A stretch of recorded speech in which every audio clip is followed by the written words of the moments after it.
not be able to But that provide rules are now, there ma'am. that you are supposed to give.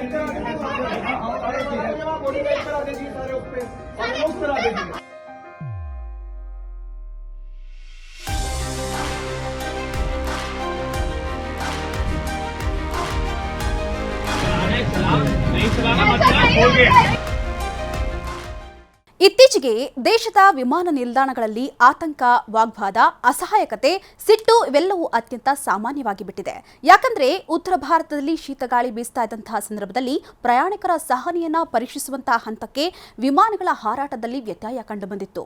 ಇತ್ತೀಚೆಗಷ್ಟೇ ವಿಮಾನ ವಿಳಂಬವಾಗಿದ್ದರಿಂದ airport bridge ಮೇಲೆ ಕುಳಿತಿದ್ದಂತಹ ಚಿತ್ರವನ್ನ ನಟಿ ರಾಧಿಕಾ ಆಪ್ಟೆ ಹಂಚಿಕೊಂಡಿದ್ದನ್ನ ನಾವು ನೆನಪಿಸಿಕೊಳ್ಳಬಹುದು. ವಿಮಾನ ಪ್ರಯಾಣದಲ್ಲಿ ಹೆಚ್ಚು ಕಮ್ಮಿ ಆದಾಗ ಎಷ್ಟೋ ಬಾರಿ ಪ್ರಯಾಣಿಕರ ಜೀವನವೇ ಸಂಕಷ್ಟಕ್ಕೆ ಸಿಲುಕಿತ್ತು. ಅನೇಕ ಪ್ರಯಾಣಿಕರ ಸಹನೆಯನ್ನೇ ಪರೀಕ್ಷೆ ಮಾಡ್ತಾ ಇದೆ ಈ ವಿಮಾನ ಹಾರಾಟದ ವಿಳಂಬದ ಪ್ರವೃತ್ತಿ. ಏರ್ಲೈನ್ ಸಿಬ್ಬಂದಿ ಒಂದೊಂದು ಸಮಯಕ್ಕೂ ಒಂದೊಂದು ರೀತಿಯ ಹೇಳಿಕೆ ಕೊಡೋದು, ಕಾಯುವ ಸಮಯ ಹೆಚ್ಚುತ್ತಲೇ ಹೋಗೋದು ಜನರಿಗೆ ಸಿಟ್ಟು ತರಿಸ್ತಾ ಇರ್ತಿತ್ತು. ಈ ಪ್ರಯಾಣಿಕನ ವರ್ತನೆಯನ್ನ ನಾವು ಸಮರ್ಥನೆ ಮಾಡಿಕೊಳ್ಳಲಾಗದು. ಆದರೆ 10 ಗಂಟೆ ವಿಳಂಬವಾಗಿದ್ದು ಗಂಟೆಗಟ್ಟಲೆ ವಿಮಾನದಲ್ಲಿ ಪ್ರಯಾಣಿಕರನ್ನ ಕುಳ್ಳಿರಿಸಿಕೊಂಡಿದ್ದನ್ನ ನಾವು ಒಪ್ಪುವುದಕ್ಕೂ ಆಗೋದಿಲ್ಲ.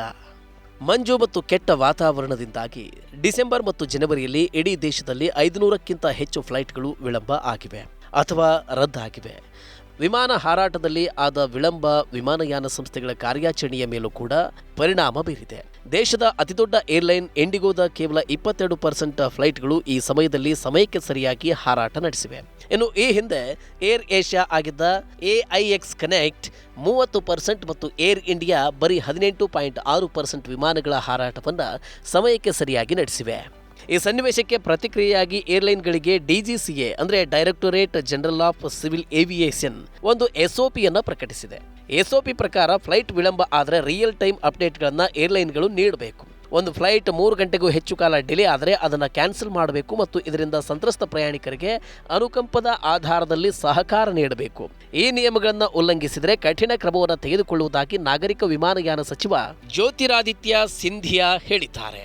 ಫ್ಲೈಟ್ ಡಿಲೇ ಆದರೆ ಅಥವಾ ರದ್ದಾದರೆ ವಿಮಾನಯಾನ ಸಚಿವಾಲಯದ ಏರ್ ಪ್ಯಾಸೆಂಜರ್ ಚಾರ್ಟರ್ ಅಡಿಯಲ್ಲಿ ಜವಾಬ್ದಾರಿಯನ್ನು ಹೊರಬೇಕಾಗುತ್ತೆ. ಅಂದರೆ ಫ್ಲೈಟ್ ತಡವಾದರೆ ಅಥವಾ ರದ್ದಾದರೆ ಅಂತಹ ಪ್ರಯಾಣಿಕರಿಗೆ ಪರ್ಯಾಯ ಫ್ಲೈಟ್ನ ಸೌಲಭ್ಯವನ್ನು ಒದಗಿಸಬೇಕು, ಟಿಕೆಟ್ ರೀಫಂಡ್ ಕೊಡಬೇಕು ಅಥವಾ ಪರಿಹಾರವನ್ನು ಕೊಡಬೇಕು. ಫ್ಲೈಟ್ 2 ರಿಂದ 4 ಗಂಟೆಗಳವರೆಗೆ ವಿಳಂಬವಾದರೆ ಏರ್ಲೈನ್ ಉಪಹಾರವನ್ನು ಒದಗಿಸಬೇಕು. 4 ಗಂಟೆಗಳಿಗೂ ಹೆಚ್ಚು ಕಾಲ ವಿಳಂಬವಾದರೆ ಪೂರ್ಣ ರೀಫಂಡ್ ಅನ್ನು ಗ್ರಾಹಕರಿಗೆ ಒದಗಿಸಬೇಕು. ಇನ್ನು ಫ್ಲೈಟ್ 24 ಗಂಟೆಗಳಿಗಿಂತ ಹೆಚ್ಚು ಕಾಲ ವಿಳಂಬವಾದರೆ ಪ್ರಯಾಣಿಕರಿಗೆ ವಸತಿ ವ್ಯವಸ್ಥೆಯನ್ನು ಏರ್ಲೈನ್ ಒದಗಿಸಬೇಕಾಗುತ್ತೆ.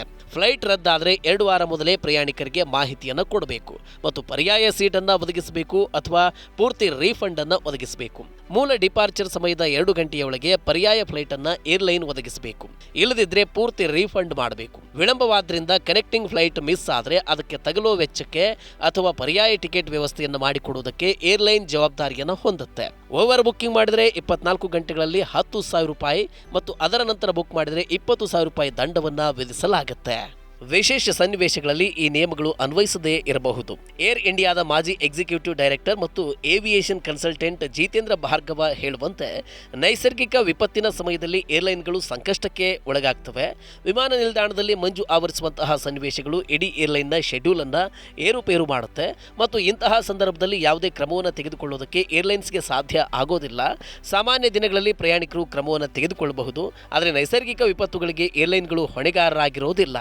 ಫ್ಲೈಟ್ನ ಬ್ಲ್ಯಾಕ್ ಟೈಮಿಂಗ್ ಆಧಾರದಲ್ಲಿ ಫ್ಲೈಟ್ ಡಿಲೇಗಳಿಗೆ ಕಾಂಪನ್ಸೇಷನ್ ನಿರ್ಧಾರ ಆಗ್ತಿರುತ್ತೆ. ಪ್ರತಿ ಫ್ಲೈಟ್ಗೂ ಒಂದು ಬ್ಲ್ಯಾಕ್ ಟೈಮಿಂಗ್ ಇರುತ್ತೆ. ಇದರಲ್ಲಿ ಡಿಪಾರ್ಚರ್ ಗೇಟ್ನಿಂದ ಹೊರಟು ಅರೈವಲ್ ಗೇಟ್ಗೆ ಬರುವವರೆಗಿನ ಎಷ್ಟು ಸಮಯವನ್ನು ತೆಗೆದುಕೊಂಡಿತು ಎಂಬುದು ಸೇರಿರುತ್ತೆ.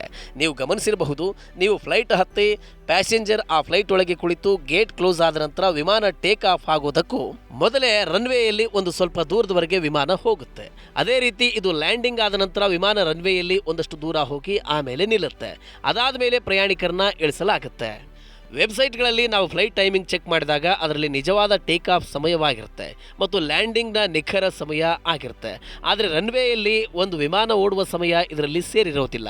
ಆದರೆ ಬ್ಲಾಕಿಂಗ್ ಟೈಮ್ ಅಂದರೆ ಒಂದು ವಿಮಾನ ಪಾರ್ಕಿಂಗ್ ಲಾಟ್ನಿಂದ ಹೊರಟು ಮತ್ತೆ ವಾಪಸ್ ಪಾರ್ಕಿಂಗ್ ಲಾಟ್ಗೆ ಹೋಗುವವರೆಗಿನ ಸಮಯ ಸೇರಿರುತ್ತೆ. ಒಂದು ಫ್ಲೈಟ್ನ ಬ್ಲ್ಯಾಕ್ ಟೈಮ್ 1 ಗಂಟೆಗಿಂತ ಕಡಿಮೆ ಇದ್ದರೆ ಆಗ ₹5,000 ಪರಿಹಾರ ಅಥವಾ ಒನ್ ವೇ ಬೇಸಿಕ್ ಫೇರ್ಗಿಂತ ಕಡಿಮೆ ಮೊತ್ತ ಇರ್ತಿರುತ್ತೆ ಮತ್ತು ಏರ್ಲೈನ್ ಫ್ಯೂಯಲ್ ಚಾರ್ಜನ್ನು ಪ್ರಯಾಣಿಕರಿಗೆ ಪೇ ಮಾಡಬೇಕಾಗುತ್ತೆ. ಬ್ಲ್ಯಾಕ್ ಟೈಮ್ ಹೆಚ್ಚಿದಷ್ಟು ಕಾಂಪನ್ಸೇಷನ್ ಹಣವೂ ಕೂಡ ಹೆಚ್ಚುತ್ತೆ. ಏರ್ಲೈನ್ನ ಸರ್ವಿಸ್ ಬಗ್ಗೆ ನಿಮಗೆ ಅಸಂತೃಪ್ತಿ ಇದ್ರೆ ರೀಫಂಡ್ ಅಥವಾ ಕಾಂಪೋಸಿಷನ್ಗೆ ಬೇಡಿಕೆ ಸಲ್ಲಿಸಬಹುದು. ಏರ್ಲೈನ್ ವಿರುದ್ಧ ಸರ್ವಿಸ್ ಡಿಫಿಷಿಯನ್ಸ್ಗೆ ಒಂದು ಕಂಪ್ಲೇಂಟ್ ಅನ್ನ ಕೂಡ ನೀವು ಫೈಲ್ ಮಾಡಬಹುದು. ಕಂಪ್ಲೇಂಟ್ ಆದ ನಂತರ ಯಾವುದೇ ಪರಿಹಾರ ನಿಮಗೆ ಸಿಗದೇ ಇದ್ರೆ ಏವಿಯೇಷನ್ಸ್ ರೆಗ್ಯುಲೇಷನ್ DGCAಗೆ ನೀವು ಕಂಪ್ಲೇಂಟ್ ಅನ್ನ ರಿಜಿಸ್ಟರ್ ಮಾಡಬಹುದು ಅಥವಾ ಸರ್ಕಾರದ ಏರ್ ಸೇವಾ ಆಪ್ನಲ್ಲಾದರೂ ಕಂಪ್ಲೇಂಟ್ ರಿಜಿಸ್ಟರ್ ಮಾಡಬಹುದು.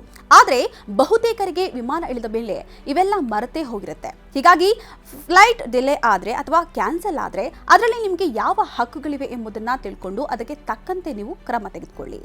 ಓಕೆ, ಈ ರೀತಿಯ ಇನ್ನಷ್ಟು ಮಾಹಿತಿ ಮತ್ತು ಪರ್ಸನಲ್ ಫೈನಾನ್ಸ್ ವಿಚಾರಗಳಿಗೆ ಡೌನ್ಲೋಡ್ ಮಾಡಿ Money9 ಕನ್ನಡ ಆ್ಯಪ್ ಹಾಗೂ ಯೂಟ್ಯೂಬ್ನಲ್ಲಿಯೂ ಸಬ್ಸ್ಕ್ರೈಬ್ ಆಗಿ. ಲೈಕ್ ಮಾಡಿ, ಶೇರ್ ಮಾಡಿ. Thank you.